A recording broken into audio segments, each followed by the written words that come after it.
Studio frequency লাইভের নিবেদন haunted 100-এ আজ আপনাদের জন্য রয়েছে সন্দীপ রায়ের লেখা গল্প মৃত্যুপুরীর হাতছানি। গল্পের কাহিনী ও চরিত্র সম্পূর্ণ কাল্পনিক, বাস্তবের সঙ্গে এর কোনো রকম মিল একান্তই অনিচ্ছাকৃত এবং কাকতালীয়। আজ গল্প পাঠে রয়েছেন রূপম, অন্যান্য চরিত্রে রূপম এবং দেবাশিস, গল্পের সূত্রধার অনন্যা, প্রচ্ছদ অলঙ্করণে সূর্য ব্লার, শব্দগ্রহণ আবহ এবং সম্পাদনায় রূপম, পরিকল্পনা এবং পরিচালনায় অনন্যা। শুরু হচ্ছে আজকের গল্প মৃত্যুপুরীর হাতছানি।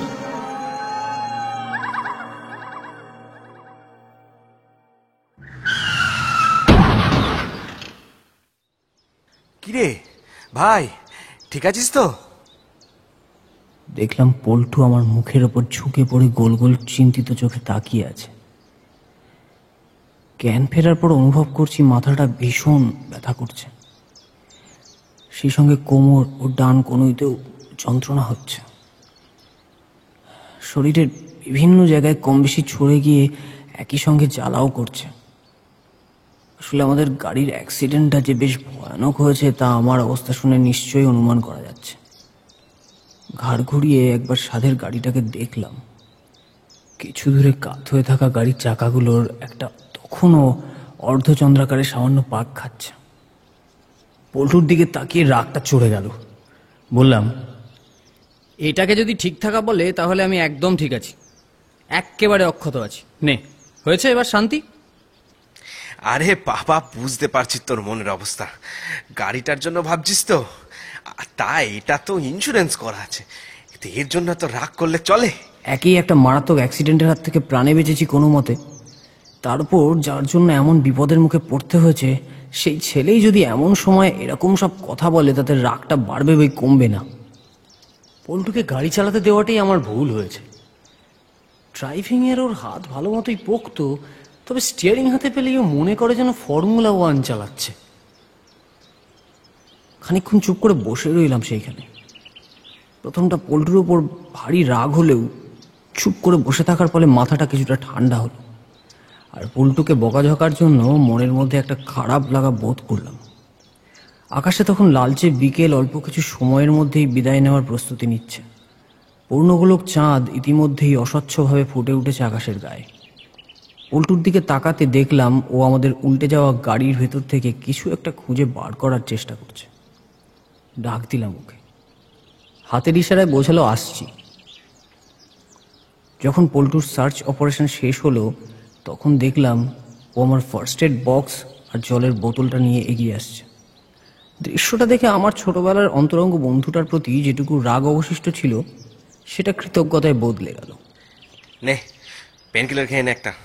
কনুইয়ের হাঁটুতে যে জায়গাটা বেশি রক্ত ঝরছে ওই জায়গাটায় তাড়াতাড়ি অ্যান্টিসেপটিক দিয়ে নিয়ে একটা ব্যান্ডেজ লাগিয়ে নে। তুই ওষুধ খাবি না? আরে জানিস না, আমার সব ওষুধ শ্যুট করে না। তাছাড়া সব কড়া তেতো জিনিস খেলে আরো অসুস্থ হয়ে যাব। মনে মনে হাসলাম, বললাম, যেভাবে হেঁটে চলে বেড়াচ্ছিস মনে তো হচ্ছে না এমন একটা অ্যাক্সিডেন্টের পর তোর তেমন চোট লেগেছে। কপালে আর পিঠে ঝনঝন করছিল বটে, তবে এখন ঠিক আছে। এরকম ঘাস জমিতে কারোর তেমন চোট লাগে না, তোর মতো গবেট তেরি বেশি চোট লাগে। আমি গবেট? আঁতেলের মতো নিজে গাড়ি চালাচ্ছিলি আর আমাকে বলছিস গবেট? তার উপর লাস্ট টাইম ওরকম লাথি মেরে ফেলে দিলি গাড়ি থেকে। তো কি করবো চাদু, ব্রেকটা যখন ফলস করছিল তখন ভয় তো তুমি গাড়ির খোলা দরজা আকারে ঝুলেছিলে বাবা। লাথি মারবো না কি ধূপধুনো দিয়ে আরতি করবো? উফ, বাপ রে বাপ, থাম তো, আর জীবনে তোর সাথে লং ড্রাইভে আসছি না। গাড়ি থাকলে তো আসবি। এটার যে অবস্থা এমনি সেকেন্ড হ্যান্ড ছিল, আর এখন তো কেজি দরে টিন ভাঙাওয়ালারাও নেবে না। যত নষ্টের গোড়া তুই, তোর জন্য সব হয়েছে। আচ্ছা ভাই, মানছি আমারই সব দোষ। এখন চল দেখি কোথা থেকে সাহায্য পাওয়া যায়। আমার মোবাইলটা তো চিড়ে চ্যাপটা হয়ে গেছে, তোরটাও তো দেখছি না। এগিয়ে গিয়ে পাকা রাস্তায় উঠে দেখি বরং কাউকে পাওয়া যায় কিনা। আর কথা না বাড়িয়ে ফার্স্ট এড করে নিয়ে আস্তে আস্তে উঠে পাকা রাস্তাটার দিকে এগোলাম। ঘাস জমির ঢাল থেকে অনেকটা উঁচুতে প্রায় 30 ফুট চওড়া পিচের নতুন রাস্তা। সরকারি প্রচেষ্টায় খুব বেশি দিন হয়নি রাস্তাটা তৈরি হয়েছে বা মেরামত হয়েছে। রাস্তার নতুন কুচকুচে কালো পিচ আর ঝকঝকে খানাখন্দহীন চেহারা দেখেই বেটা পল্টুটা গাড়ির স্পিড বাড়ানোর লোভ সামলাতে পারেনি। তার ওপর জাতীয় সড়ক ছেড়ে এই রাস্তায় আসার পর থেকেই একটাও জনমানুষ না দেখতে পেয়ে ওকে আর সামলায় কে। বেশ কিছুক্ষণ রাস্তার উপর দাঁড়িয়ে এদিক ওদিক দেখতে লাগলাম, যদি কারোর দেখা পাওয়া যায়। আশ্চর্য ব্যাপার, এতক্ষণে একটা জনমানুষ তো দূরের কথা, কোনো কুকুর বিড়ালকেও রাস্তার এমাথা ওমাথা কোনো দিকেই দেখতে পেলাম না। আমাদের সামনে রাস্তার উল্টো দিকে একটা বেশ বড় ডোবা, তার কানায় কানায় কচি সবুজ কচুরিপানায় ঢেকে আছে। ডোবার পেছনে অনেকটা জায়গা জুড়ে ঝাঁকড়া একটা বাঁশঝাড়। আলো পড়ে আসা বিকেলের লাল সূর্যটা একটু একটু করে সেই বাঁশঝাড়ের আড়ালে মুখ লুকোচ্ছে।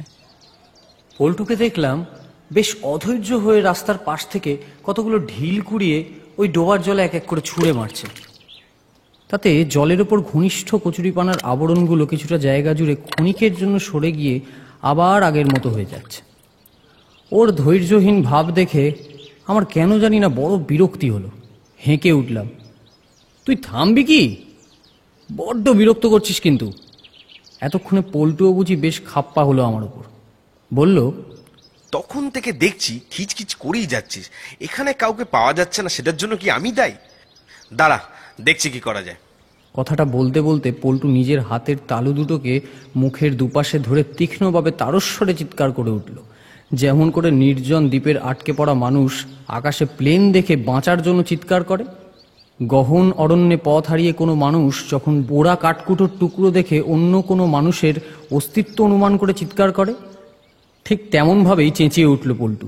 हमें कोई बचाओ भाई, हम दोनों दोस्त यहाँ पे फंस गए हैं, हमें कोई निकालो।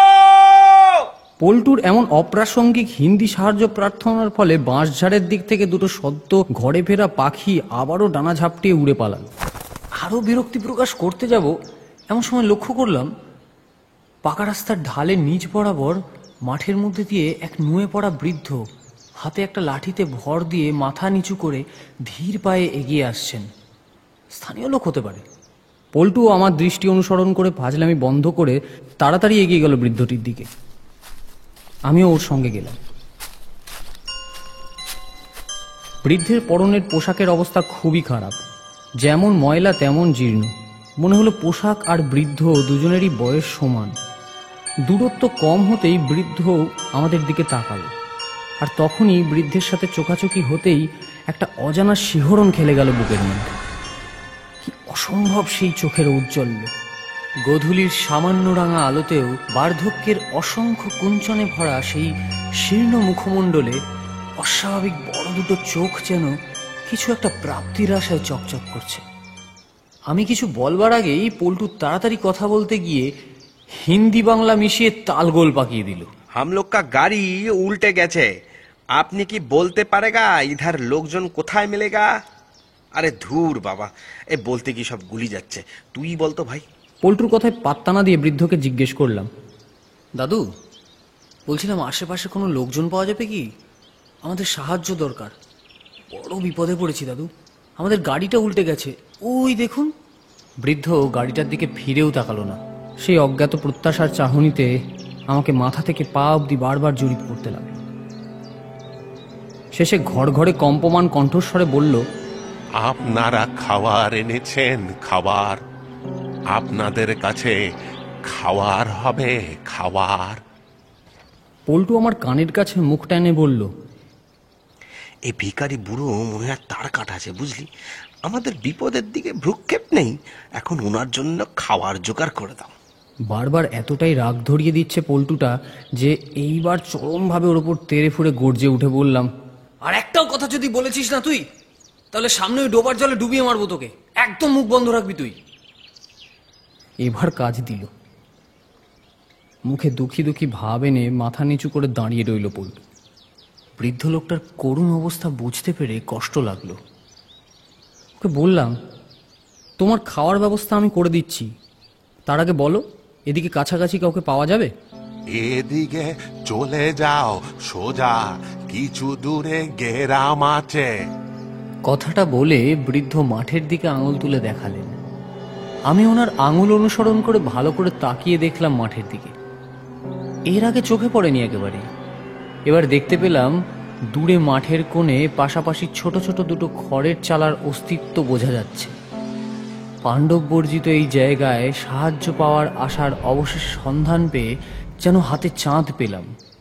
খুশি হয়ে তাড়াতাড়ি নিজের পকেট হাতড়ে 100 টাকার একটা নোট বের করে বৃদ্ধের দিকে এগিয়ে দিয়ে বললাম, দাদু, এটা তুমি রাখো, একটু কষ্ট করে কিছু কিনে খেয়ে নিও, কেমন? বৃদ্ধের চোখ মুখ দেখে বুঝলাম তিনি খুশি হলেন না। নোটটা চোখের কাছে নিয়ে উল্টে পাল্টে বেশ কিছুক্ষণ দেখে বললেন, এটা কি? এ দিয়ে কি করব আমি? বুঝলাম আরো বেশি উনি আশা করেছিলেন, কিন্তু আমাদের এই অবস্থা সত্ত্বেও 100 টাকা কি এমন কম দিয়েছি বুঝে উঠতে পারলাম না। ক্ষুধায় কাতর বৃদ্ধের সাথে এই নিয়ে অযথা কথা না বাড়িয়ে আরো 100 টাকা বের করে ওনার দিকে এগিয়ে দিতেই উনি যেন দপ করে জ্বলে উঠলেন। আগে দেওয়া 100 টাকাটা ছুঁড়ে ফেলে দিয়ে অত্যন্ত ক্ষোভে বললেন, তোরা জাহান্নামে যা। বলেই আগের চেয়ে কিছুটা দ্রুত গতিতে হন হন করে আমাদের ছাড়িয়ে এগিয়ে গেলেন বৃদ্ধ। কিছু দূর গিয়ে জ্বলন্ত চোখে এক ঝলক তাকালেন তিনি। কি ভয়ানক সে দৃষ্টি! আমি অবাক হয়েছি ভীষণ, পল্টুও ততোধিক। পড়ে থাকা নোটটাও তুলে নিয়ে বৃদ্ধের মতোই উল্টে পাল্টে দেখে নিয়ে বলল, ব্যাপারটা কি হলো ভাই? নোটটা তো দিব্য নতুন, জালি নোট বলেও তো মনে হচ্ছে না।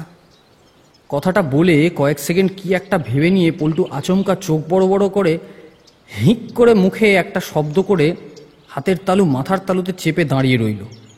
ভারী অবাক হয়ে বললাম, হলোটা কি? আবার কি আবার? আবার ডিমনিটাইজেশন, এবারে বাতিল 150 শিওর। এটাই হয়েছে যার জন্য পুরো খেপেছে। পল্টুর কথা শুনে একটু যে ভাবনা হলো না তা নয়, তবুও বললাম, নতুন 500 আর 2000 নিশ্চয়ই বাতিল হয়নি। আগে বাড়ি ফিরি, তারপর ওসব নিয়ে ভাবা যাবে না হয়। বলে পা চালালাম দূরে দেখা সেই খড়ের চালার দিকে। কিছু দূর এগিয়ে কি মনে হতে একবার পেছনে তাকিয়ে ভারী অবাক হলাম। সে বৃদ্ধের টিকিও দেখতে পেলাম না। আর আশ্চর্য ব্যাপার, এত তাড়াতাড়ি ফাঁকা মাঠের মধ্যে কোথায় উধাও হয়ে গেল কে জানে। হয়তো উঁচু পাকা রাস্তার অন্য ঢালে নেমে গেছে। বেশ জোরেই পা চালিয়ে খড়ের চালা দুটোর প্রায় কাছাকাছি চলে এলাম।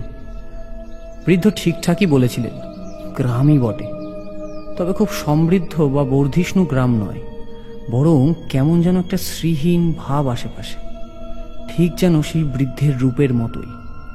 কাছে দূরে আরো খড়ের ছোট বড় বাড়ি রয়েছে, কিন্তু কোনো জনমানুষের দেখা পেলাম না। আকাশে তখন গোধূলির আলো মুছে গিয়ে সন্ধ্যার অন্ধকারে চাঁদ ফুটে উঠেছে। তারায় ঝিকমিক করছে পূর্ণিমার আকাশ।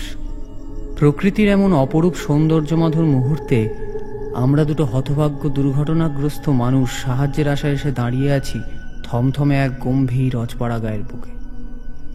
পল্টু আমাকে ভাবতে দেখে উঁকি মেরে একবার মুখের দিকে দেখে নিয়ে কোনো কথা না বাড়িয়ে সামনের বাড়িটার দাওয়ায় উঠে গিয়ে আধ ভেজানো দরজার সামনে দাঁড়িয়ে হাঁক দিল, ভেতরে কেউ আছেন? থাকলে একটু বাইরে আসুন। এতক্ষণে পল্টুর গলার স্বরে একটু সিরিয়াসনেস এসেছে। ওর ডাকার পরেও কিছুক্ষণ কোনো সাড়া শব্দ পেলাম না। ঘরের ভিতরে একটা মৃদু আলোর রেখা দেখা যাচ্ছিল। তারই আভায় একটা দুর্বল বৃদ্ধা শরীর দরজা খুলে বেরিয়ে এসে আমাদের সামনে উপস্থিত হলো। বয়স আন্দাজ করা কঠিন, তবে এটুকু বোঝা যায় সেই আগে দেখা বৃদ্ধের মতোই বয়স হবে এনার। পল্টু কি একটা বলতে যাচ্ছিল, তার আগেই বৃদ্ধা খুশিতে গদগদ হয়ে বলল, আপনি কি বলিছে ধন্যবাদ দেই ডাক্তার বাবু, অসীম কৃপা আপনার। দয়া করে আমার নিবারণের বউটারে দেখেন, পোয়াতি মেয়ে মানুষটা যে না খেতে পেয়ে এবার বুঝে মরল। আমি ডাক্তার? কি ভাই, কিসব বলছে দেখ। আমি বললাম, আরে ও ডাক্তার নয় গো ঠাকুমা, আমরা দুই বন্ধু বড় বিপদে পড়ে এই গ্রামে এসেছি। আমার কথা শেষ হওয়ার আগেই বৃদ্ধা ঘরের ভেতর থেকে কারো একটা ডাক শুনে চলে গেলেন তাড়াতাড়ি। পল্টুও তাড়াতাড়ি দৌড়ে আমার কাছে চলে এলো। ভিতরে বৃদ্ধার গুমড়ে ওঠা কান্নার সুর কানে আসতেই আবার এগিয়ে দরজার কাছে যেতেই দেখলাম বৃদ্ধা তার আসন্ন প্রসবা ছেলের বউয়ের মাথায় হাত বুলিয়ে দিচ্ছেন। চাদরে ঢাকা নিবারণের বউয়ের শরীরে যেন মাংসের লেশ মাত্র নেই। হাড়ের ওপর চামড়ার আস্তরণ দেওয়া জীবন্ত এক কঙ্কাল হয়ে গেছে মেয়েটি।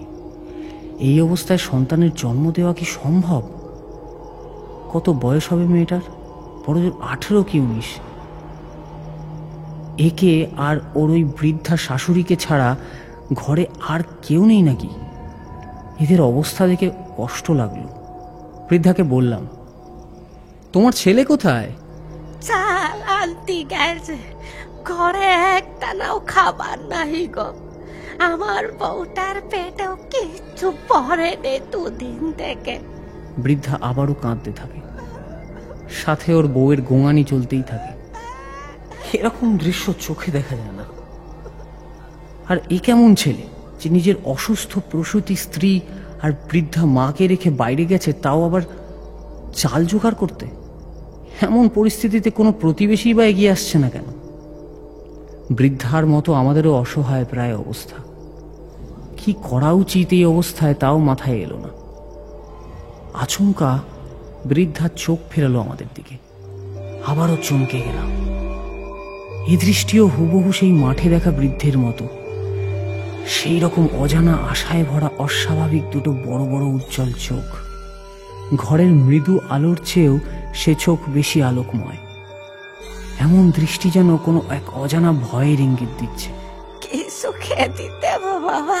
বৃদ্ধার গলায় কান্না মেশানো আরতি। ছেলেটা আমার কখন আসবে, আসবে কিনা কে জানে। বৃদ্ধা বিড়বিড় করতে থাকে। কবে আসবে? পল্টু ফিসফিস করে বলে উঠল, বুড়ির মনে হয় মাথাটা একেবারে গেছে, বাইরে চল দেখি। পল্টুর কথা মতো বাইরে এসে চুপ করে দাঁড়িয়ে ভাবতে লাগলাম। পল্টু বলল, ভালো ঝামেলায় পড়া গেল তো। বললাম, এখানে না দাঁড়িয়ে আশেপাশে দেখি সাহায্যের জন্য। আগে এদের কিছু একটা ব্যবস্থা করি, তারপর আমাদেরটা দেখছি। পল্টু নিঃশব্দে আমাকে অনুসরণ করল। চাঁদের আলো যেন এতক্ষণে আরো ঝলমল করে উঠেছে। জ্যোৎস্নার চাদর এতটাই শুভ্র যে কোনো কৃত্রিম আলোর সাহায্য ছাড়াই সব কিছু বোঝা যাচ্ছে। আশেপাশে বাড়িগুলো থেকে আশ্চর্যজনক একটা নীরবতার আবহ এখনো যথারীতি বিরাজ করছে। পল্টু পরপর কতগুলো বাড়ির দরজায় গিয়ে ডাক দিল। বাড়িতে কেউ আছেন? একটু সাহায্যের দরকার ছিল। তাতে যা ঘটল সেটাও অবিশ্বাস্য। প্রায় প্রত্যেক বাড়ি থেকেই কোনো না কোনো নারী পুরুষ কিংবা শিশু বেরিয়ে এলো বটে, কিন্তু কারো মুখে কোনো কথা নেই। সাহায্য করার কোনো ইচ্ছা বা উৎসাহও নেই। এদেরও প্রত্যেকের শরীরে অনাহারে ভুগে দুর্বলতার ছাপ স্পষ্ট। প্রত্যেকেই প্রায় অর্ধনগ্ন ও প্রাণময় কঙ্কালের মতো চেহারা ও সেই অদ্ভুত রকম ঔজ্জ্বল্য একজোড়া বড় বড় চোখ নিয়ে হাজির হয়েছে আমাদের সামনে। ব্যাপারটা কি? কোনো মহামারী বা দুর্ভিক্ষ দেখা দিল নাকি এই গ্রামে? কিন্তু বর্তমান মিডিয়ার দৌলতে এরকম পরিস্থিতি লোকচক্ষুর আড়ালে থাকার কথা নয়। আশেপাশের বাড়ির মানুষগুলোর থেকে কোনো রকম সাহায্যের আশা না পেয়ে আরো কিছু দূর এগিয়ে গিয়ে পেছনে তাকালাম একবার। অবাক হয়ে লক্ষ্য করলাম মানুষগুলো সেই আধি ভৌতিক দৃষ্টিতে ড্যাবড্যাবে চোখে স্থির তাকিয়েই আছে আমাদের দিকে। অজানা এক আতঙ্কে শিহরণ খেলে গেল শরীরে। পল্টুর দিকে তাকিয়ে দেখলাম ও আশেপাশে না তাকিয়ে সামনের দিকেই দেখছে। দ্রুত পা চালিয়ে আমি এগোলাম ওর সাথে। কিছু দূরে রাস্তার ধারে বাঁশঝাড় দেখে আবার একটু ভয়ই লাগলো। পল্টুকে কিছু বললাম না। ওকে দেখলাম কেমন যেন গুম হয়ে গেছে। বাঁশঝাড়গুলো হাওয়ায় অল্প অল্প মাথা নোয়াচ্ছে, আবার সোজা হচ্ছে, আর সেই সঙ্গে মটমট করে বাঁশের গাঁটে গাঁটে শব্দ তুলছে। চাঁদের আলো বাঁশের ফাঁক দিয়ে ঠিকরে এসে পড়ছে আমাদের গায়ের ওপর, কাঁচা রাস্তার ওপর, রাস্তার উল্টো দিকের ডোবাটার উপর। বাঁশঝাড়ের দিক থেকে শুকনো পাতার খচখচ একটা শব্দ শুনে সতর্ক হয়ে থামলাম। গ্রামের পথ, শিয়াল বা সাপ খুব থাকা অনিবার্য, কিন্তু তা নয়। দুটো শীর্ণ লোক কিছু একটা নিয়ে কাড়াকাড়ি করছিল। আমাদের আগমনে কাড়াকাড়ি থামালো। তারপর আমাদের দিকে তাকাতেই ওই আলো আধারিতে ভয়ঙ্করভাবে আঁতকে উঠলাম। লোক দুটোর ভয়ঙ্কর উজ্জ্বল চোখ দুটোয় অমানসিক নৃশংসতার সঙ্গে মুখ থেকে ঝুলছে কোনো একটি মৃত পশুর শরীরের আভ্যন্তরীণ অঙ্গ প্রত্যঙ্গ। দ্বিতীয় লোকটির সাথে মৃত পশু শরীর ছিন্ন ভিন্ন করে নিজেদের পেটের জ্বালা মিটিয়ে চলেছে ওরা দুজনে। আমাদের দেখে ওদের জিঘাংসা যেন আরো কয়েক গুণ বেড়ে গেল। নতুন নরমাংসের লোভে নিজেদের মুখ থেকে দেহাবশেষের উচ্ছিষ্ট ফেলে দিয়ে কঠিন দৃষ্টিতে প্রথমে আমাদের দিকে, তারপর একে অপরের দিকে তাকিয়ে কিছু যেন ইশারা করলো। তারপর দুহাত বাড়িয়ে তেড়ে এলো আমাদের দিকে। মুখে অদ্ভুত এক হিস হিস শব্দ, যেন খাদ্যলোভী জীব দিয়ে বেরিয়ে আসা লালারস সংবরণের বৃথা চেষ্টার ফল। এক মুহূর্ত সময় নষ্ট না করে প্রাণ ভয় চেঁচিয়ে পল্টু পালা বলে দৌড় লাগিয়েছি দুজনে। কোনো দিকে দেখবার অবকাশ নেই। বুঝলাম আমরা ভীষণ ভুল করেছি গ্রামের ভেতর ঢুকে পড়ে। ক্রমে দৌড়ে আরো ভেতরে ঢুকে পড়ছি। পিছনে জোড়া পায়ের শব্দের সাথে হিস হিস শব্দ এক অতি প্রাকৃতিক ছন্দের সৃষ্টি করে ক্রমাগত ধাওয়া করেই চলেছে আমাদের। কোনো দিকে বিশেষ নজর না পড়লেও অনেকগুলো মাটির বাড়ি, দুটো ছোট গলি পেরিয়ে একটা গরুশূন্য গোয়াল ঘরের মধ্যে আশ্রয় নিলাম। প্রচন্ড হাঁপানির সঙ্গে বুকের ধুকপুক শব্দ কমতে কিছুক্ষণ সময় লাগলো। ভীষণ ভয় উৎকণ্ঠায় নিচু গলায় বলেই ফেললাম, এরা কে? চুপ, ওই দেখ। পল্টুর আঙুল লক্ষ্য করে গোয়াল ঘরের আড়াল থেকে বাড়ির সামনের দিকের রাস্তায় উঁকি দিলাম। আর তখনই হাড়ে হিম করা একটা ঠান্ডা স্রোত বয়ে গেল শির দাঁড়াবে। সেই দুটো কঙ্কালসার লোক রাস্তায় ইতস্তত কিছু যেন খুঁজে বেড়াচ্ছে। রাস্তার দিকে তাকিয়ে গন্ধ শুঁকে কিছু যেন বুঝে উঠতে চাইছে। যত নড়াচড়া করছে ততই ওদের শরীর থেকে চামড়া মাংস ঝরে রাস্তায় এসে পড়ছে। ওদের পাঁজর ভেদ করে আসা চন্দ্রালোকের সঙ্গে বিশ্রী উৎকট মাংস পচা গন্ধ আমার নাকে ঢুকে গা গুলিয়ে দিল। পল্টু দেখলাম নির্বিকার, নিচু স্বরে বলল, এবার বুঝতে পারছিস এরা কে? আমাদের দৌড়ের সাথে পাল্লা দিতে না পারলেও খুঁজে খুঁজে ঠিক চলে এসেছে। এখন কি হবে? দেখি ওরা কি করে। যদি আবার তাড়া করে তবে আবার পালাতে হবে। ততক্ষণ ওদের সরে পড়ার অপেক্ষা করতে হবে। পল্টুর গলায় অস্বাভাবিক এক দৃঢ়তা চলে এসেছে। আমরা সতর্ক দৃষ্টি রেখে গোয়াল ঘরের মধ্যে বসে রুদ্ধশ্বাসে অপেক্ষা করতে লাগলাম। কতক্ষণ এভাবে অলৌকিক শক্তির হাত থেকে বাঁচতে গোয়াল ঘরে লুকিয়ে বসে রইলাম মনে নেই। মাঝে মাঝে পল্টু দেওয়ালের পাশ দিয়ে সামান্য উঁকি মেরে এমনভাবে বাইরেটা দেখতে লাগলো যেন মনে হলো আমরা কোনো গুরুতর অপরাধ করে ফেলে পুলিশের হাত থেকে বাঁচতে এভাবে লুকিয়ে বসে আছি।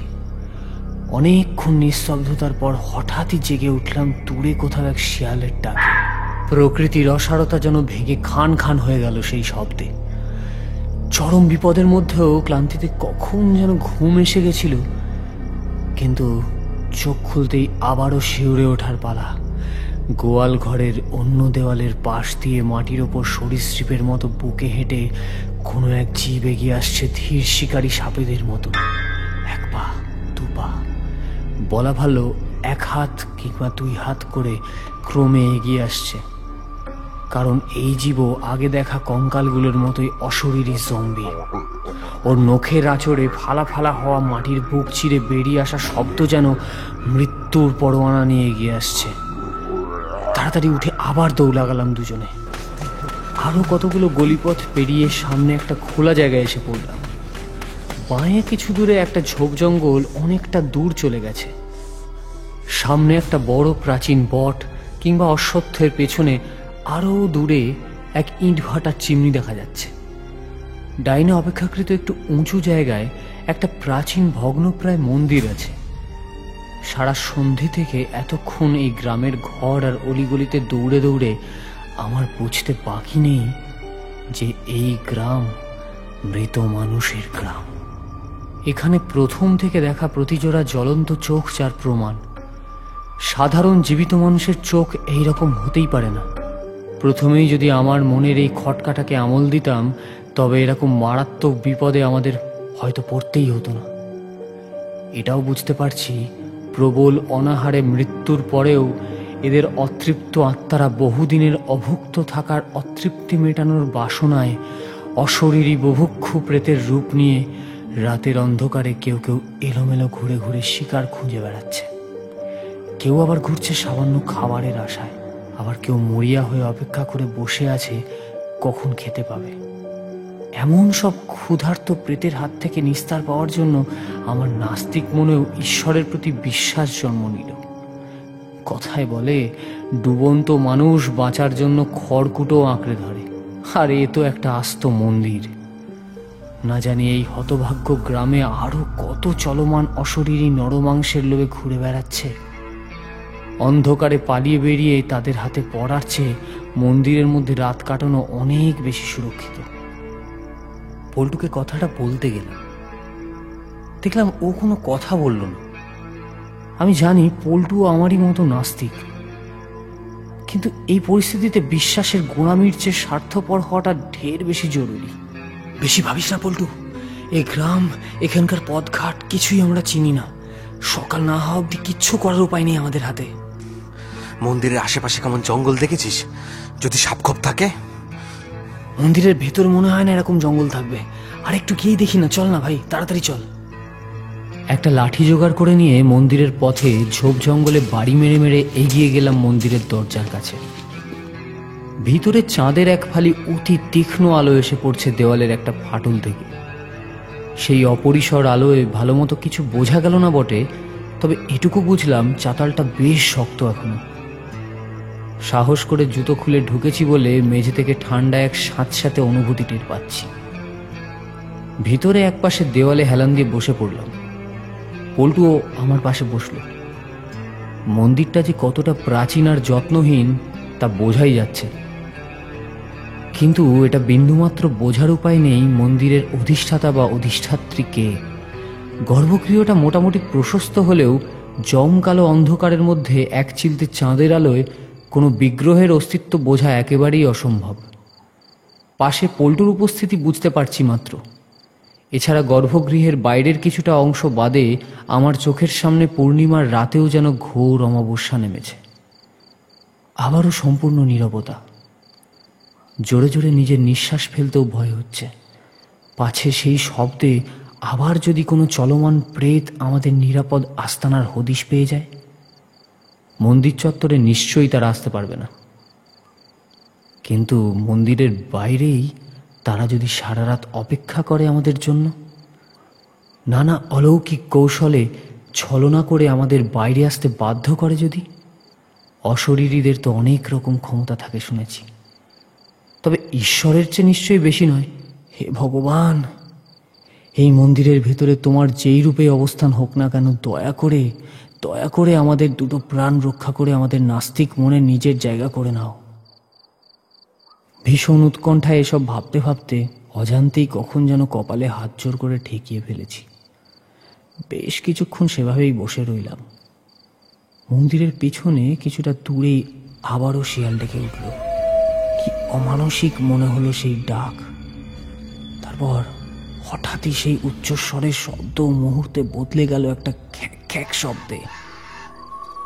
কেউ যেন আক্রমণ করেছে শিয়ালটাকে। মন্দিরের দেওয়ালের পেছন থেকে দুই পায়ে ধূপ ধাপ শব্দ তুলে কেউ যেন তীব্র বেগে ধাওয়া করে নিয়ে গেল চাঁদপেয়ে প্রাণীটাকে। আমার গলা শুকিয়ে কাঠ। ঠোঁট চাটতে গিয়েও নিজের জিভটাকে শুকনো পেলাম। আতঙ্কে গর্ভগৃহের দেওয়ালে আরো সিঁটিয়ে যেতেই আর এক বিপদ। অন্ধকারে দেখতে না পেলেও কান ঠিক ইঙ্গিত দিল আসন্ন বিপদের। আমার মুখের থেকে সম্ভবত হাতখানেক দূর থেকে শব্দ আসছে হিস হিস করে। মাংসখেকো প্রেত বলেই ভাবতাম যদি আগের মতো যথারীতি উজ্জ্বল বড় চোখ দেখতে পেতাম। এবারে তা নয়, চোখ দেখতে পাচ্ছি না, তবে ভয়াল বিষধর সরীসৃপটার লেজের ডগাটা দেখতে পাচ্ছি দেওয়ালের সেই ফাটল দিয়ে আসা ক্ষীণ আলোতে। অপেক্ষা শুধু ছোবলের। পল্টুও সতর্ক হয়েছে, ফিসফিস করে বলে উঠল, সাবধান, এক চুলো নড়বি না। ঝট করে কি যেন একটা ঘটলো গর্ভগৃহের মধ্যে। ঝড়ের গতিতে কিছু যেন একটা সাপের সেই ফোঁসফোঁসটাকে ছিনিয়ে নিয়ে গেল কপালের সামনে থেকে। ভগবানের কৃপা কিনা বোঝার চেষ্টা করলাম। সাপের শব্দটা অনেকটা উঁচু থেকে সরে গেল। তারপর শুনতে পেলাম কারো একটা পায়ের আওয়াজ দরজার দিকে এগিয়ে আসছে। আমি তাড়াতাড়ি তাকালাম সেদিকে। দরজার বাইরের উন্মুক্ত আলোয় দেখলাম আবারও একটা জীর্ণ শীর্ণ ছায়া মূর্তিকে। ঘন অন্ধকারে বসে পিছন থেকে শুধুমাত্র তার কালো আকৃতিটাই দেখা যাচ্ছে। হাড্ডিসার ডান হাতে তার চেপে ধরা আছে বিষাক্ত সাপটার ফনা, আর সাপের বাকি অংশটা মৃত্যু যন্ত্রণায় দড়ির মতো মোচড় খাচ্ছে হাতের আশেপাশে। পরক্ষণেই ছায়ামূর্তি নিজের দাঁত বসালো হাতে ধরা মোটা সাপটার উপর। তারপর খানিকটা খুবলে মাংস তুলে নিয়ে চিবোতে চিবোতে সাপটাকে থপ করে ছুঁড়ে মারলো আবার মন্দিরের ভেতরে। ছায়ামূর্তি এবার মুখ ফেরালো আমাদের দিকে। সেই একই দৃষ্টি। অন্ধকারে বসেও দেখতে পারছি তার চোখের আভা।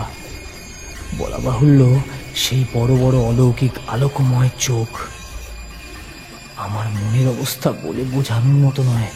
শুধু একটাই প্রশ্ন জাগলো মনে, এটা মন্দির হলে এর মধ্যে প্রেতের স্থান হয় কি করে? এর বেশি কিছু ভাবতে দিল না প্রেত। নিষ্পলক আলোকিত ক্রূর দৃষ্টিতে তাকিয়ে আস্তে আস্তে হামাগুড়ি দিয়ে আবার মন্দিরের ভেতর এগিয়ে আসলো সে। যত এগোচ্ছে তত বিশ্রী পচা মাংসের গন্ধ নাকে এসে ঢুকছে। সঙ্গে রসনা তৃপ্তির লোভে মুখ দিয়ে বেরিয়ে আসছে এক অপার্থিব শব্দ। খুটখুটে অন্ধকারে শুধুমাত্র সেই চোখ দুটো ছাড়া আর কিচ্ছু নেই আমার সামনে বা আশেপাশে। মুখ থেকে শব্দ বেরোনো বন্ধ হয়ে গেছে আমার। নতুন করে আসন্ন মৃত্যুর হাতছানির কাছে এবারে যেন সম্পূর্ণ অসহায় আমি। হঠাৎ একটা ডাক ভেসে এলো মন্দিরের বাইরে থেকে। নিবারণ রে! সেই ডাকে প্রেতের দৃষ্টি চকিতে ঘুরে গেল বাইরের দিকে। ওই গলার স্বর আমি চিনি, তবে এখন যেন সামান্য অস্বাভাবিক শোনাচ্ছে। আর ওই ডাকে আমার সামনের মৃত্যুদূতেরও পরিচয় পেলাম। চাল হাঁটলি রে তুই বাবা, আর কত কাল এমন কষ্ট সইব? তোর বউ আর বাচ্চাটাও যে কত কাল ধরে না খেয়ে বসে আছে।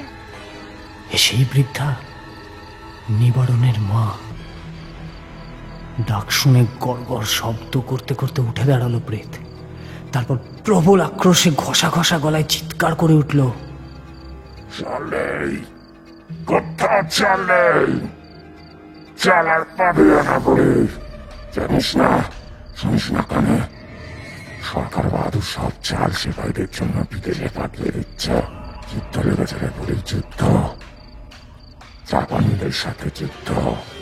ওরা সিঙ্গাপুর নিয়েছে, এখানেও আসবে, বোমা ফেলবে।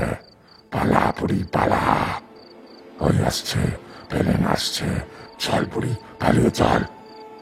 আবার ধূপধাপ শব্দ। তারপরে আর দেখতে পেলাম না নিবারণকে। ঝড়ের গতিতে ঘটে যাওয়া অলৌকিক ঘটনাটা যেন আর নেওয়া যাচ্ছে না। একের পর এক এই ঘটনাগুলোর পরেও আমি নিজে বেঁচে আছি কিনা তাই নিয়েই সন্দেহ হচ্ছে। একবার হাতে চিমটি কেটে দেখলাম, না, বেশ জ্বালা করছে। ধাতস্থ হয়ে চিন্তা করলাম, এই মন্দিরে অতৃপ্ত প্রেত এলো কিভাবে? তবে কি বল্টু? হে বল্টু! নেই, কি নেই? নিবারণও নেই, আর এখানে কোনো দেবদেবীও নেই। এই মন্দিরের বেদি পুরো ফাঁকা। আমি হাতরে দেখলাম তখন। হয়তো এই গ্রাম উজাড় হওয়ার আগে থেকেই এই মন্দির পরিত্যক্ত ছিল। তুই জানতি যে আমি তোকে এটাই জিজ্ঞেস করার জন্য ডাকবো? হ্যাঁ রে বাবা, জানতাম। পল্টু বেশ বিরক্ত বোধ করলো। এরকম দিশেহারা অবস্থায় এটাই কাম্য। কতক্ষণ যে এই পরিত্যক্ত অন্ধ মন্দিরে বসে থাকতে হবে? আদৌ বসে থেকে মৃত্যুর অপেক্ষা করব, নাকি পালানোর পথ খুঁজব? পালিয়েই বা যাব কোথায়? জীবিত কোনো প্রাণীও নেই এখানে আমাদের সাহায্য করার মতো। পৃথিবীর বুকে এ কেমন জায়গা যেখানে রাতের আধার আসে পিশাচের ক্ষুধা নিবৃত্তির জন্যে? নিবারণের প্রেত যা বলে গেল তাতে আর সন্দেহ নেই যে এরা সকলেই 1943-এ বাংলার ভয়াবহ দুর্ভিক্ষে মারা যাওয়া লক্ষাধিক নিরীহ মানুষের তালিকাভুক্ত। দ্বিতীয় বিশ্বযুদ্ধের ডামাডোল আর একই সাথে বাংলার কৃষি ব্যবস্থার ভাঙন সেই বছরে অনায়াসেই মৃত্যুর মুখে যেতে বাধ্য করেছিল বাংলার বহু মানুষকে। বিদেশের যুদ্ধ ময়দানে নিজের সৈন্যদের জন্য ব্রিটিশ সরকারের যথেচ্ছ হারে পাঠিয়ে দেওয়া চালের প্রভাবে এদেশের সাধারণ পেটে টান পড়ে। অপর্যাপ্ত চালের কারণে খিদের তাড়নায় চাল লুট কিংবা চাল লুকিয়ে রাখার মতো ঘটনাও শোনা গেছে। এমনকি খাদ্যের অভাবে ভাতের ফ্যান ও নানা অখাদ্য কুখাদ্য খাওয়ার ঘটনাও ঘটেছে তখন। এখানে যারা ঘুরে বেড়াচ্ছে তারা অনেকেই মারাত্মক খিদের কারণে শেষ অবধি মানসিক রোগাক্রান্ত হয়ে মারা গিয়েছিল নির্ঘাত, যার কারণে খাবারের প্রয়োজন মেটানোর জন্য অশরীরী হয়েও অলৌকিক উপায়ে এরা স্থূলদেহ ধারণ করতে সক্ষম হচ্ছে ঠিকই, কিন্তু একই সঙ্গে এদের সমসাময়িক মানসিক আতঙ্ক এখনও তাড়িয়ে বেড়াচ্ছে এদের। মাঠে দেখা প্রথম সেই বুড়োর ব্যাপারটাও এবার বুঝলাম। 43 সালে মৃত মানুষকে গান্ধীজির ছবিওয়ালা নোট দেখালে তার তো রাগ হওয়ারই কথা। যাই হোক, এখন এখান থেকে উদ্ধার পাওয়ার জন্য কি করা ঠিক হবে এই চিন্তায় ঘুরে আসছে মাথায়। পল্টু অন্ধকারে গুম হয়ে বসে আছে, সারা শব্দ নেই কোনো। আমি সঠিক সিদ্ধান্ত নিতেও যেন অক্ষম হয়ে গেছি। একটু এবার আলো চাই। পূর্ণিমার চাঁদের মায়াবী মোহ আর সহ্য করা যাচ্ছে না। সময় কত? সন্ধ্যা তো পেরিয়ে গেছে অনেকক্ষণ। তবে কি এখন রাত, না মধ্যরাত, নাকি ভোর হতে চলল? হাত ঘড়িটা চলছে কিনা দেখার জন্য আস্তে আস্তে উঠে এগিয়ে গেলাম দেওয়ালের সেই ফাটলের দিকে। তারপর সেই ফাটলের আলোয় ঘড়িটা উঁচু করে দেখলাম। ঘড়ির কাঁচটা মনে হয় অ্যাক্সিডেন্টের সময় ভেঙে গেছে, এখন কাঁটা দেখা যাচ্ছে না। পল্টুর কাছেও ঘড়ি নেই, কাজেই ওকে জিজ্ঞেস করেও লাভ হবে না। একটু ঘাড় কাত করলেই ফাটলের মধ্যে দুটো চোখ লাগিয়ে বাইরেটা দেখা যায় ভালো মতোই। আমি সেখানে তাকিয়ে বাইরেটা দেখার চেষ্টা করলাম, যদি মন্দিরের পেছনের দিকে পালাবার জন্য কোনো রাস্তা থাকে। ফাটলের মধ্যে দিয়ে অনেক দূর অবধি দেখা যাচ্ছে। পেছনে খোলা জায়গা, এর পাশেই সেই ইট ভাটার মাটির পাহাড়। এই পুরো খোলা জায়গাটায় এখন একটা হালকা কুয়াশার আস্তরণ পড়েছে। মন্দিরের কাছে কোনো একটা গাছ থেকে একটা রাত জাগা প্যাঁচার ডাক শুনতে পেলাম। অদ্ভুত এক বিষণ্ণতা মাখা সেই ডাক। একটা বুদ্ধি মাথায় এলো। মন্দিরের মধ্যে বসে না থেকে তাড়াতাড়ি বেরিয়ে ওই ফাঁকা ইটভাটার মাঠে গিয়ে উঠি, নয়তো ওই মৃত গ্রামের কানাগলি আমাদের গিলে খাবে। বিপদ এমনি কিছু কম ঘটে যায়নি, তার উপর আশঙ্কার মেঘ এখনো আমাদের মাথার ওপরেই ঘুরে চলেছে। কখন আবার কোনো অতৃপ্ত আত্মা এসে সামনে দাঁড়ায় তার ঠিক নেই। আবদ্ধ জায়গায় আমাদের শেষ করতে এদের বেশি সময় লাগবে না, তার চেয়ে ফাঁকা জায়গায় অনেক দূর অবধি পালিয়ে বাঁচার চেষ্টা তো করা যাবে অন্তত। ঘাড় ঘুরিয়ে পল্টুকে উদ্দেশ্য করে বললাম, এদিকটা ফাঁকা আছে, আবার কেউ আসার আগে তাড়াতাড়ি বেরিয়ে যায়, চল। কথাটা বলে মনে হচ্ছে আমরা যেন চুরি করে কেটে পড়ার মতলব করছি। আমার কথায় কিছু সদুত্তর না দিয়ে ঘুটঘুটে আঁধারের মধ্যে চেঁচিয়ে উঠল পল্টু, সরে যা শিগগির। তাড়াতাড়ি 2 পা পিছিয়ে সরে আসতে গিয়ে মন্দিরের বেদিতে পা লেগে পড়ে যেতে যেতে কোনো রকম সামলে নিলাম নিজেকে। আবার একটা নতুন হিংস্র শব্দ আসছে দেওয়ালের পিছন দিক থেকে। আবার একজোড়া চোখ দেখতে পাচ্ছি। চাঁদের ছোট্ট আলোটাকে পুরোপুরি আড়াল করে বাইরে থেকে দেওয়ালের সেই ছিদ্রটার মধ্যে দিয়ে আমার দিকে তাকিয়ে আছে সেই চোখ। এবার আর্তনাদ করে উঠলাম, না না পল্টু ভাই, ভাই বাঁচা। এদিকে আয় বলেই দৌড়ে পালিয়ে গেল পল্টু। আমি পিছু নিতে গেলাম, সঙ্গে সঙ্গে পথ আটকে দাঁড়ালো আরেকজন।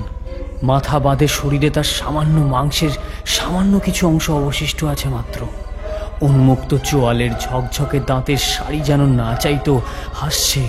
প্রচণ্ড ভয়ে সক্রিয় অ্যাড্রিনালিনের প্রভাবে শরীরের সব শক্তি একত্রিত করে প্রেতটাকে দিলাম এক ধাক্কা। শক্ত ঠান্ডা কিছু একটা অনুভব হলো হাতে। প্রেতটাও খটখট শব্দের দলা হয়ে একপাশে পড়ে গিয়ে আবার ওঠার চেষ্টা করতে লাগলো। আমার সেসব দিকে তাকানোর সময় নেই, আবার দৌড়। মন্দির থেকে বেরিয়ে ডান দিকে ঘুরলাম। বেশ কিছু দূরে সেই বিশাল গাছ। কতটা দূর থেকেও দেখতে পাচ্ছি গাছের এদিকে ওদিকে দুটো মোটা ডালে গলায় দড়ি দিয়ে ঝুলে আছে দুটো রোগা মানুষ। খিদের জ্বালা সহ্য করতে না পেরে এভাবেই মৃত্যুকে বেছে নিয়েছিল ওরা। ওই গাছের তলা দিয়ে যেতে হবে, তাছাড়া আর কোনো পথ দেখছি না। অথচ দৌড় থামানো যাবে না। পিছু পিছু আরো অনেকগুলো কাতর কণ্ঠের সমবেত আকুতি ভেসে আসছে কানে।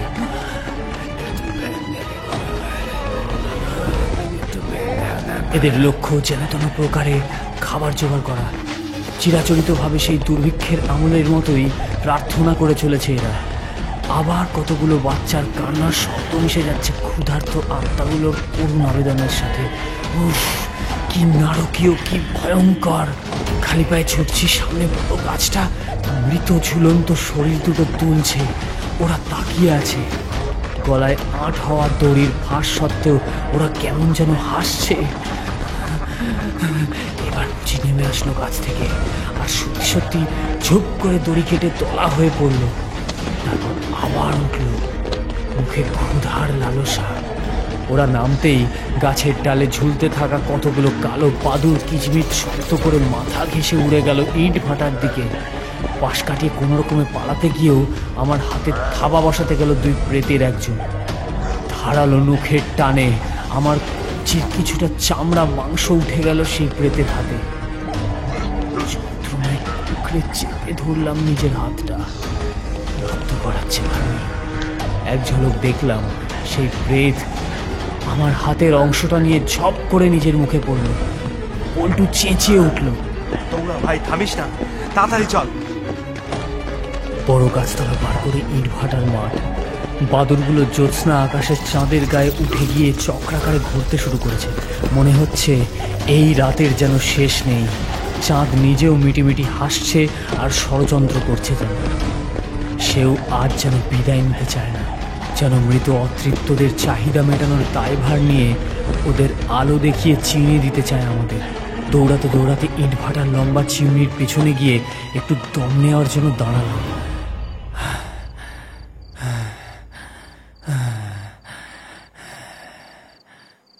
সামনে কিছু দূরে সেই মাটির পাহাড়, আর তার ঠিক উল্টো দিকেই সেই মন্দিরের পিছন দিকটা দেখা যাচ্ছে।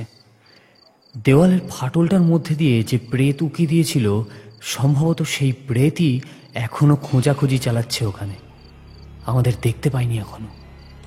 দূরের কোলাহল আরও কাছে চলে এসেছে আবার। বাচ্চাদের খিদের কান্না কান ফাটিয়ে দিচ্ছে যেন। বাতাস ক্রমেই ভারী হচ্ছে, শ্বাস নিতেও কষ্ট হচ্ছে।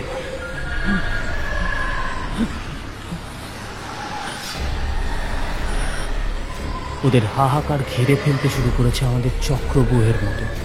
আবার দৌড় পল্টুর পেছনে পেছনে। কুয়াশা ঠেলে মাঠের ওপর দৌড়াতে দৌড়াতে এগিয়ে গিয়েই থামতে হলো। এ কি, সামনে তো খাল! পল্টু বলল, লাফ দে জলে। চমকে উঠলাম, বললাম, কি কি বলছিস তুই? ঠিকই শুনেছিস, জলে লাফ দে, নয়তো ওরা তোকে ছাড়বে না। পল্টুর গলার স্বর আবার কেমন দৃঢ় হয়েছে। কিন্তু জলে? আরে আমার তো সাঁতার ঠিকঠাক আসে না। এত কথা কেন বলছিস তুই? ওরা ঘিরে ফেলেছে সব দিক থেকে, তাকে দেখ একবার। সত্যি তাই, ওরা যেন দলবদ্ধ হয়ে শিকার করতে চায় আমাদের। বাচ্চা, বুড়ো, মহিলা, পুরুষ, কেউ বাকি নেই সেই দলে। সকলের জ্বলন্ত চোখে নিষ্ঠুর হিংস্রতা, যেন অসংখ্য অস্বাভাবিক আকারের জোনাকি মন্ত্র বলে স্থির হয়ে দাঁড়িয়ে আছে। খালের একদম কিনারায় আমরা দুজন, আর ওরা অর্ধচন্দ্রাকারে ঘিরে দাঁড়িয়ে আছে। পল্টু কি তাহলে কোনোভাবে আন্দাজ করেছে যে খালের এই কিনারার বাইরে এই চলমান অশরীরীরা যেতে পারবে না? এটাই যদি নিয়ন্ত্রণ রেখা। তোকে লাফাতে বলেছি, তুই লাফাবি নাকি আমি তোকে শেষ করব? পল্টুর কঠিন স্বরে হুমকির ধমকটা শুনে কেমন অন্যরকম লাগলো। ওকে কিছু একটা বলার আগেই আবারও গর্জন করে উঠল পল্টু। I said jump!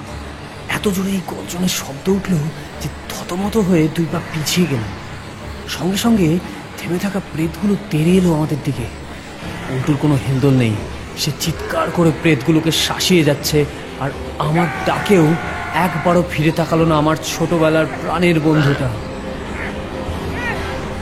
প্রেতের ভিড়ের মাঝে হারিয়ে গেল সে। প্রেতগুলো যখন একেবারেই আমার সামনে চলে এসেছে, তখন আমি পিছিয়ে এসে একেবারে খালের উঁচু পাড়ের কিনারায়, খাড়া পাড়ের আলগা মাটি পায়ের তলা থেকে খসে গিয়ে কাদার মধ্যে গড়াতে গড়াতে শক্ত কিছু একটা মাথায় ঢুকে গেল ভীষণ জোরে। তারপরে জ্ঞান হারিয়ে চোখ বোঝার আগে ঝপাস করে আছড়ে পড়লাম জলের বুকে। যখন জ্ঞান এলো তখন ভোর হচ্ছে সবে। সূর্যের আলো চোখে এসে পড়তেই বুঝলাম জলে ভেসে অন্য কোনো জায়গায় এসে খালের কাদায় আটকে আছি।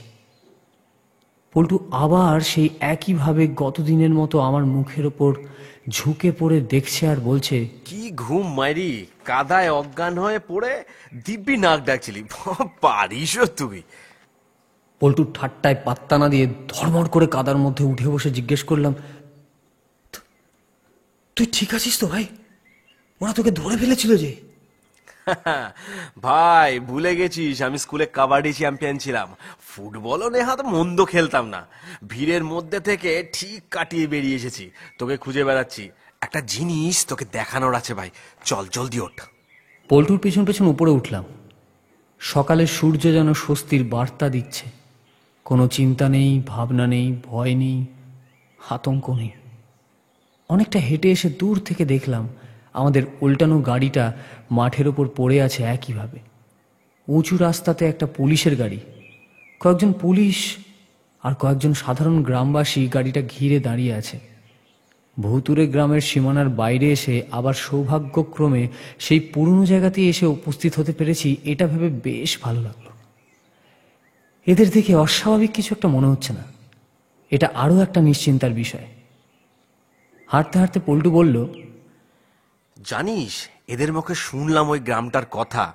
এরা বলছে যে পুরো গ্রামটা প্রতি রাতেই নাকি জেগে ওঠে। আদপে ওই জায়গায় কিন্তু কোনো জনবসতিই নেই, পুরো ভেস্টেড ল্যান্ড, ফাঁকা জমি হয়ে পড়ে আছে সে স্বাধীনতার আগে থেকেই। গভর্নমেন্ট অনেকবার নানা রকম প্রজেক্ট করতে চেয়েছে ওই জমিতে, কিন্তু প্রতিবারেই কোনো না কোনো দুর্ঘটনা ঘটেছে। এই লোকগুলো অন্য গ্রামের লোক। এরা ভোরে উঠে কাজে বেরোনোর সময় আমাদের গাড়িটা এই অবস্থায় দেখে পুলিশকে খবর দিয়েছে। তুই আমাকে খুঁজে বেড়াচ্ছিলি নাকি গাড়ি খুঁজে বেড়াচ্ছিলি, ঠিক করে বলতো? পল্টু চুপ করে গেল। বুঝলাম ব্যাটা আগে গাড়ি রেখে নিয়ে এসে তারপর আমাকে খুঁজতে বেরিয়েছিল নির্ঘাত। কিন্তু পরক্ষণেই বুঝলাম যে আমি কতটা ভুল। গাড়ির থেকে কিছু দূরে থমকে গেল আমার পা। একবার পল্টুর মুখের দিকে তাকালাম, তারপর গাড়ির দিকে। পল্টুর মুখটা অপ্রিয় সত্য প্রকাশিত হওয়ার কারণে লজ্জায় নিচু হয়ে গেছে। ওর গলার স্বর ভারী। গাড়ির ভেতর থেকে ওর দলা পাকানো পচতে শুরু হওয়া রক্তাক্ত মৃতদেহটা বের করতে দেখে আমারও কান্না আটকাল না। পল্টুর অলৌকিক ক্ষমতা নিয়ে আর কোনো সন্দেহ নেই। পল্টু বলল, কাঁদিস না ভাই, তোকে কালকে যদি কথাটা বলতাম তবে হয়তো আমাকেও ভয় পেয়ে দূরে সরিয়ে দিতিস তুই। আসলে নিজেই অশরীরী হয়েও ভুতুরে গ্রামের বাসিন্দাগুলোকে চিনে উঠতে পারিনি প্রথমে। পরে বিপদের আভাস পেয়ে বলতে পারিনি এই ভয়, যদি তুই বুঝে যাস যে আমি অবাক হয়ে পল্টুর দিকে তাকালাম। কিন্তু কিন্তু কি করে হয়? পল্টু মজা করছে না তো? কিন্তু এই লাশ, না ঠিকই তো, মিলে যাচ্ছে সব। কাল সারা রাত ওই প্রেতগুলোর আক্রমণের লক্ষ্য ছিলাম শুধুমাত্র আমি। পল্টু সারাক্ষণ শুধু আমাকে বাঁচাবার চেষ্টা করে গেছে, পল্টুকে ওরা কখনো তাড়া করেনি।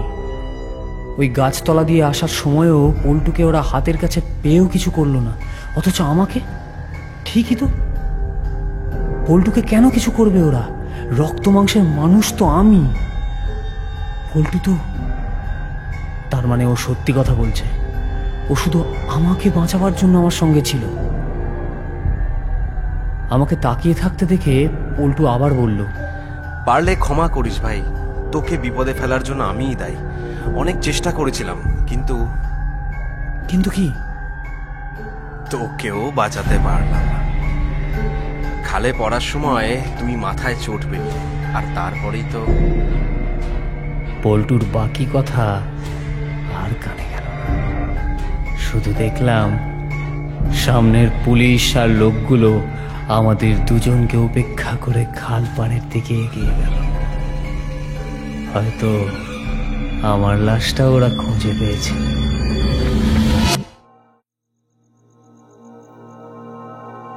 এতক্ষণ শুনছিলেন সন্দীপ রায়ের লেখা গল্প মৃত্যুপুরীর হাতছানি। গল্পটি কেমন লাগলো অবশ্যই আমাদের কমেন্ট বক্সে জানান। আপনার লেখা বা পছন্দের কোনো গল্প শুনতে আমাদের মেইল করতে পারেন frequencylive5@gmail.com এই ঠিকানায়, এবং ফলো করতে পারেন আমাদের ফেসবুক পেজ হন্টেড 100। হন্টেড 100-এর আরও নতুন নতুন গল্প শুনতে সাবস্ক্রাইব করুন আমাদের ইউটিউব চ্যানেল। শুনতে থাকুন। Haunted.